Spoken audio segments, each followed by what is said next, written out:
Hi guys, it's Sebastian Bates here, the founder of the Warrior Academy and the host of the Warrior Academy podcast. Today I wanted to share with you a short chapter from the book Not a Victim.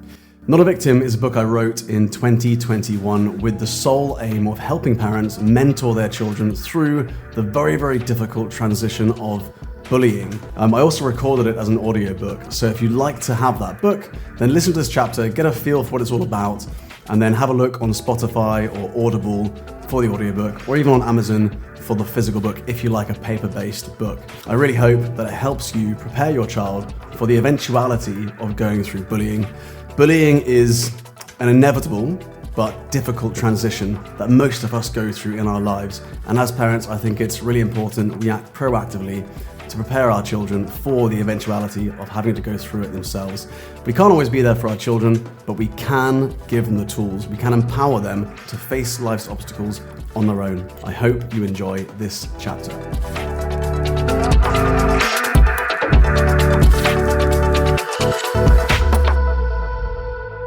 At the Martial Arts Club, I was part of a community where courtesy and respect were valued and developing a positive mindset was expected. I was able to speak freely about what I was going through and build the strength of character I needed to overcome bullying. And yet the bullying intensified. It turned physical. At one point, I was held and repeatedly kicked between the legs by the ringleader. Winning a trophy at my first national championships filled both me and my parents with pride. But when my teacher asked me to show it to the class and I had left it under my desk, the bullies had destroyed it. Heartbroken, I threw the pieces away in the bin for the day. My parents were now finally aware of the bullying.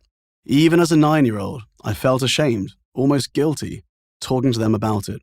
Now, having worked with so many young children in this situation, I understand how normal that feeling is.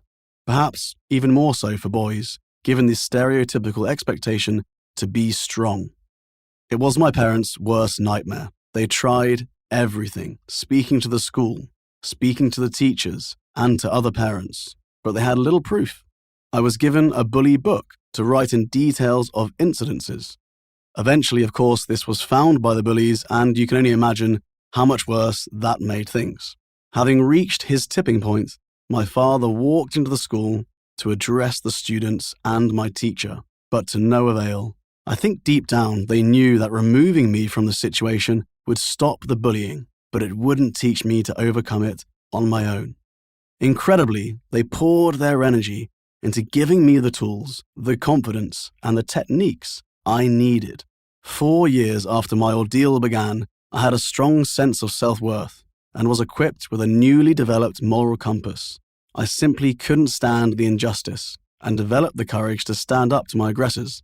I often find, with our young students, that there is this one defining moment when they take a stand, which fills them with empowerment and resilience. For me, this defining moment was when one of the boys tripped me up during a game of football. My head hit the concrete floor.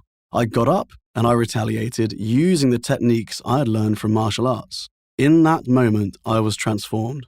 I saw the weakness in the bully's eyes, and it was as if the roles were reversed. I realized in that moment that I didn't have to be a victim. Looking back, I can see that the most powerful contributors to this transition were the mentoring I received from my parents and the consistent support I had from my martial arts community. When I transitioned from primary to secondary school, I was bullied again, but this time I had the tools to overcome it on my own. I went on to become a 3rd-degree black belt, professional Muay Thai fighter, and win multiple national championships, studying 6 different styles of martial arts. My success gave me the confidence to take on all kinds of challenges across the world. My experience is a classic example of how significant transitions can lead to years of emotional distress, flying under the parents' radar. But it's also an example of post-traumatic growth, of how going through such a terrible ordeal can actually help us evolve. I had no idea at the time that this traumatic experience would propel me towards what I would later achieve in life.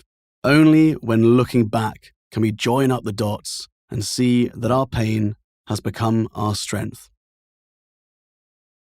I really hope you enjoyed today's Warrior Academy podcast episode.